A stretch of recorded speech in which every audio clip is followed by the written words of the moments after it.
Qui ho tutti gli acquisti del mese e ho decisamente esagerato. Ciao a tutti e benvenuti su Fiore di Ciliegio. Oggi vi mostro gli acquisti del mese di settembre. Soltanto gli acquisti, non le letture, perché sono tanti, quindi ho deciso di dividerli per questo mese. Abbiamo i manga, ma non solo. C'è anche un libro che in realtà è del mese scorso, ma io me l'ero completamente dimenticato, quindi ve lo mostro adesso. Per una volta li ho divisi per casa editrice, non per genere, ma partiamo con le cose occidentali. E ho fatto un mega recupero di Invincible perché per questi mesi c'è uno sconto della Salda Press, figurati se non mi prendevo un po' di volumi. Ho recuperato il numero 5, I casi della vita, il 6, Un mondo diverso, e infine il 7, Tre cuori e una capanna. Vengono 14,90 € l'uno, però appunto erano tutti scontati. Non li ho ancora letti e sono molto curiosa di farlo. In generale la maggior parte delle cose che vi mostrerò oggi non le ho lette, perché le ho ritirate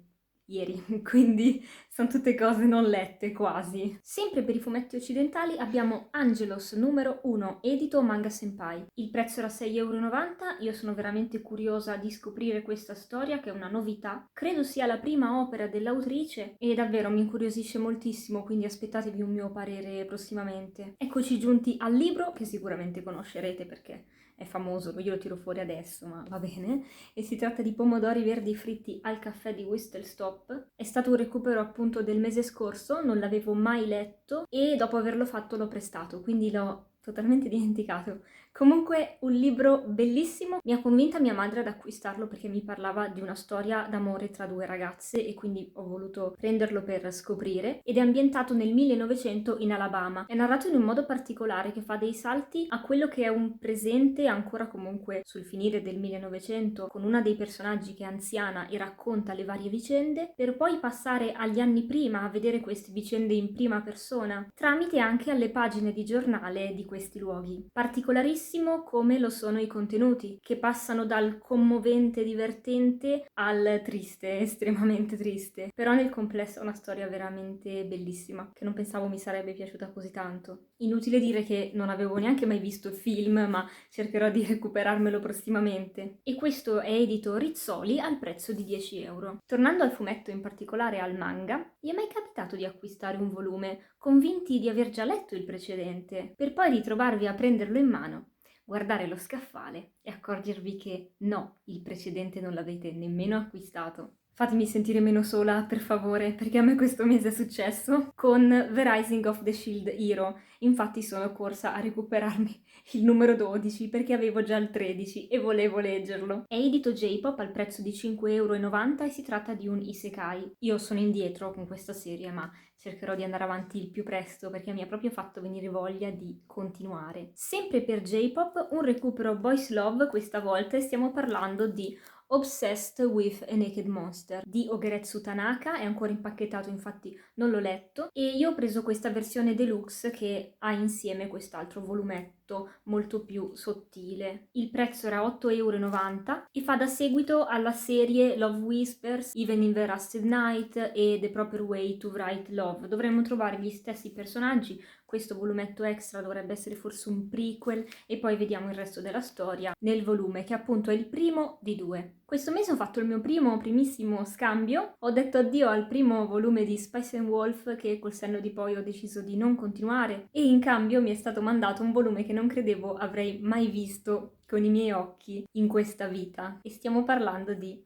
Honey and Clover numero 8. Edito Planet Manga, questo volume è introvabile ed è l'ultimo che mi mancava per completare la serie. Non l'ho ancora letto, ma non vedo l'ora, adesso finalmente posso andare avanti. Honey and Clover è una serie molto particolare, un josei che è stato anche premiato in Giappone, peccato che qui sia veramente introvabile. Perciò se vi interessa, mi raccomando, trovate qualcuno che ve la venda completa, altrimenti non c'è modo per riuscire a recuperare gli ultimi volumi, se non con una botta di fortuna come è capitato a me. Sempre per Planet Manga ho recuperato per il ciclo Recupera un volume e tanto quello prima non ce l'hai perché l'hai ordinato ma ancora non ti è arrivato, Saga of Tanya the Evil numero 7. Appunto mi manca il 6 e vedrete dal video letture che ho ripreso la lettura di questo manga. E niente, sono molto curiosa di leggerlo, ma appunto dovrò aspettare che mi arrivi il volume precedente. Questo veniva a 6,50 €, è un isekai fantasy guerra molto particolare perché la protagonista è una bambina, in un'altra vita era un impiegato che è stato spinto sotto un treno e dopo aver avuto un diverbio con una divinità si reincarna in questo mondo, dove è costretto ad andare in guerra, quindi a rischiare continuamente la propria vita, con l'obiettivo di riuscire in qualche modo a distruggere questa divinità che l'ha condannato, ma soprattutto di sopravvivere. Una piccola interruzione per ricordarti che se vuoi fare i tuoi acquisti e al contempo supportare il canale, in descrizione a questo video, come a ogni altro, trovi i link per l'acquisto dei volumi di cui parlo. Se però non vuoi dare soldi alle multinazionali per favorire invece i negozi più piccoli, non temere. Scorrendo di più la descrizione, infatti, trovi i contatti di Comics Addiction, la fumetteria con cui collaboro. Spediscono in tutta Italia e anche all'estero e per chi è della zona, Busto Arsizio, ci si può accordare con il proprietario per passare di persona a ritirare i propri acquisti. Infatti per ora si tratta di una fumetteria online, non ha un punto vendita fisico, ma riuscire ad aprirlo è proprio l'obiettivo del proprietario. Quindi pensateci, acquistando da Comics Addiction state aiutando un lettore di fumetti come voi a realizzare un sogno. Se vivete all'estero e non avete modo di recuperare certi volumi, oppure non avete una fumetteria di fiducia nella vostra zona, buttatevi. Io faccio i miei acquisti da Comics Addiction ormai da diversi mesi e mi trovo benissimo. Ma ora vi lascio al resto del video. Per la flashbook ho acquistato 2 volumi, sono entrambi Boys Love e abbiamo Depth of Field volume 2 e l'1 non ce l'ho, meraviglioso, spero mi arrivi presto perché sono molto curiosa, è una serie in 2 volumi, il prezzo dei singoli volumi è di 6,90 € e poi Coyote numero 3. Vedrete che ho letto il secondo, avevo una mezza speranza di droppare la serie, invece mi ha presa di nuovo.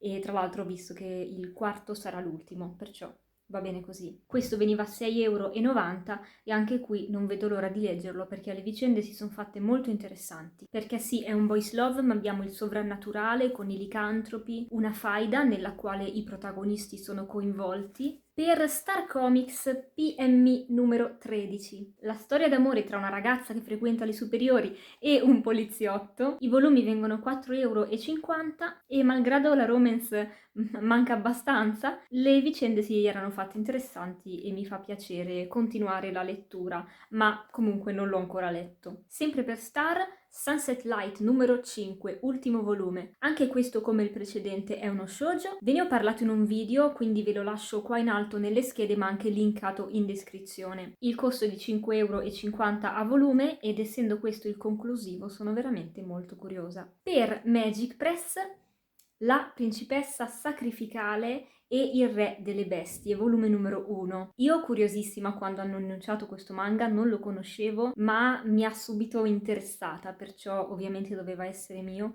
e questo l'ho letto. Il prezzo è di 6,50 € e si tratta di uno shoujo dove appunto il protagonista maschile è questo re delle bestie. Ma per il mio parere dovrete aspettare un prossimo video perché ci tengo a parlarne per bene. Infine gli ultimi volumi, sempre per Magic Press, sono di Skip Beat. Ho recuperato il numero 4, il 5 e il 6. Skip Beat è uno shoujo, una commedia, una storia che io amo. Ne esce un volume al mese, il prezzo è di 6,50 € e questo era tutto per il video di oggi. Io spero che vi sia piaciuto. Prossimamente ci sarà anche un video delle letture perché anche quelle sono tante, quindi ho preferito smezzarle in 2 video, acquisti e letture per stavolta. E se state leggendo alcune di queste serie fatemi sapere il vostro parere a riguardo. Io vi invito a fare le solite cose, quindi mettere mi piace, commentare, condividere il video per far conoscere tutte queste opere anche ai vostri amici e iscrivervi che siete i benvenuti su Fiore di Ciliegio. E se vi va mi trovate sempre qui con il prossimo video.